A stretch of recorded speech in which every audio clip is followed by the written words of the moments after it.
बड़ी खबर रायपुर से। भूपेश कैबिनेट की बैठक में बड़ा फैसला किया गया है। आरक्षण संशोधन विधेयक 2022 को कैबिनेट की मंजूरी मिल गई है। आदिवासियों को 32% आरक्षण देने को मंजूरी दी गई है, जबकि ओबीसी को 27% आरक्षण दिया जाएगा और ईडब्ल्यूएस को 4% आरक्षण देने पर सहमति बनी है। तो यह बड़ी खबर इस वक्त हम आपको बता रहे हैं और बड़ी खबर यह कि आज भूपेश कैबिनेट की अहम मीटिंग हुई और इस बैठक में आरक्षण संशोधन विधेयक 2022 को मंजूरी मिली है। इसमें पहले की तरह आदिवासियों को 32% आरक्षण, ओबीसी को 27% और ईडब्ल्यूएस को 4% आरक्षण देने पर सहमति बनी है। SC ST as per population और ओबीसी और चूंकि माननीय उच्चतम न्यायालय ने ईडब्ल्यूएस के आरक्षण को भी मान्यता अप टू 10% दिया है, तो इन वर्गों के लिए आरक्षण की व्यवस्था के संदर्भ में हम विधेयक लाने जा रहे हैं। अप टू माने आप 2% भी दे सकते हो, 5% भी कर सकते हो, वो तय करने की जवाबदारी आपकी है। शेष एसटी एससी का रिजर्वेशन तो जनसंख्या के आधार पर ही है, सेंसस का ये एक संवैधानिक व्यवस्था है। तो 1 और 2 तारीख को भूपेश कैबिनेट ने एक विशेष सत्र बुलाया है, 1 और 2 दिसंबर को। और फिलहाल अब जो खबर है वो ये कि विधेयक पर एक सहमति बनी है, एक विधेयक रखा गया है और विधेयक अब है तो सदन में रखा जाएगा। इसमें 32% आरक्षण एसटी को, 27% आरक्षण ओबीसी को और 4% इकोनॉमिक वीकर सेक्शन यानी कि ईडब्ल्यूएस के लिए दिया जाएगा। सत्यप्रकाश जी मीडिया संवाददाता इस वक्त इस बड़ी खबर पर हमारे साथ जुड़ रहे हैं। सत्य, कैसे वर्गीकरण किया गया संशोधन में, जरा विस्तार से बताएं।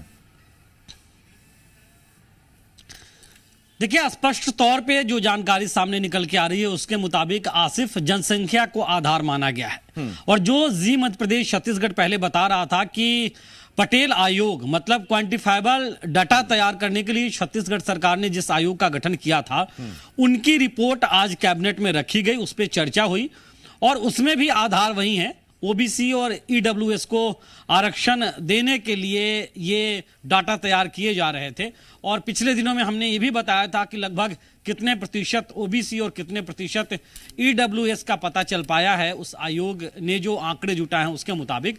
तो जो आयोग ने रिपोर्ट दी है जनसंख्या के आधार पर, उस पर भी चर्चा हुई है और ओबीसी ईडब्ल्यूएस को उस आधार पे आरक्षण देने के लिए विधेयक में जिक्र होगा और उसके साथ साथ एसटी और एससी वर्ग को भी जनसंख्या के आधार पे, मतलब जो जातीय जनगणना पहले हुई है और जो दावे रहते हैं उस आधार पे विधेयक में इस बात का उल्लेख होगा कि आरक्षण दिया जाए, जो अब तक जानकारी निकल के आई है। मतलब कि जो सूत्र बताते हैं आसिफ और अपुख्ता सूत्र बताते हैं कि 27% ओबीसी को आरक्षण देने पे, 4% ईडब्ल्यूएस को आरक्षण देने पे, 32% आदिवासी वर्ग को मतलब कि अनुसूचित जनजाति को आरक्षण देने पे और जनसंख्या के आधार पे ही एससी वर्ग को आरक्षण देने पे मुहर कैबिनेट की लग गई है। अब विधेयक 2 अलग अलग विधेयक है, ये भी बड़ा महत्वपूर्ण है आसिफ।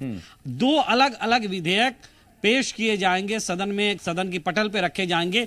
एक विधेयक होगा जिसमें जो युवाओं को रोजगार दिए जा रहे हैं, नौकरियां दी जा रही हैं, उसमें आरक्षण के मसले को लेकर, और एक विधेयक होगा लोक सेवकों को जो आरक्षण मतलब कि जो सरकारी नौकरियों में हैं उनके आरक्षण के मसले को लेकर। तो इन 2 विधेयकों में और क्या क्या कुछ खास रहेगा ये देखने को मिलेगा जब सदन में पटल पर रखा जाएगा और चर्चा में आएगी। लेकिन स्पष्ट तौर पे जो हमने अभी दर्शकों को बताया, ये करने जा रही है भूपेश बघेल सरकार की आरक्षण का लाभ जनसंख्या के आधार पे अब देने जा रही है और उसके लिए विधेयक 1 और 2 दिसंबर को जो विशेष सत्र बुलाया गया है उसमें आएगा।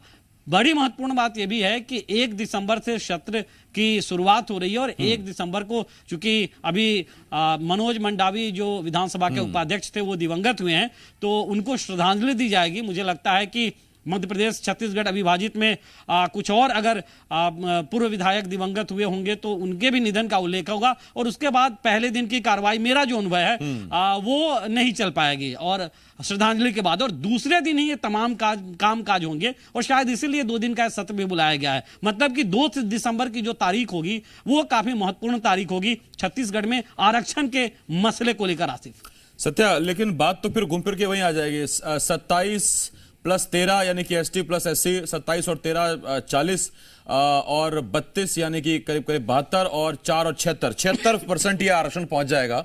यही तो साबित करना है कोर्ट में, और दिसंबर में फिर इस पर सुनवाई भी होनी है। और कोर्ट ने वही कहा कि 50% अगर आप देना भी चाहते हैं तो उसके लिए आप पुख्ता सबूत लाइए, पुख्ता चीजें लाइए।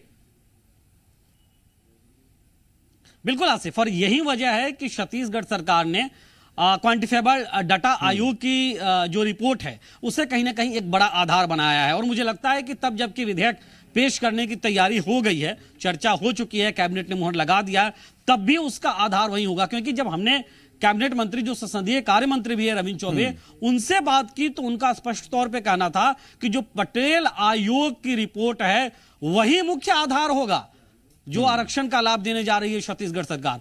मतलब कि समझिए कि जो डाटा तैयार किया गया है वो डाटा ही आधार होगा। और इसीलिए छत्तीसगढ़ सरकार ये मानकर चल रही है कि आने वाले दिनों में ज्यादा कुछ संवैधानिक दिक्कतें, कानूनी अड़चने नहीं आ पाएंगी तब जबकि विधेयक सदन से पास हो जाएगा, क्योंकि उसका आधार डाटा आयोग की रिपोर्ट होगी। हालांकि ये जरूर है कि आने वाले वक्त में संविधान विशेषज्ञ इस पे क्या कहते हैं, क्या कुछ हो सकता है, ये तमाम चीजें अभी देखने वाली बात होगी। लेकिन फिलहाल एक बड़ा मास्टर स्ट्रोक मुझे लगता है कि छत्तीसगढ़ सरकार ने जो है वो सामने लाकर रखा है। आने वाला वक्त विधानसभा उपचुनाव का वक्त है भानु प्रतापपुर में, और उसके बाद अगला साल चुनावी साल भी है आसिफ।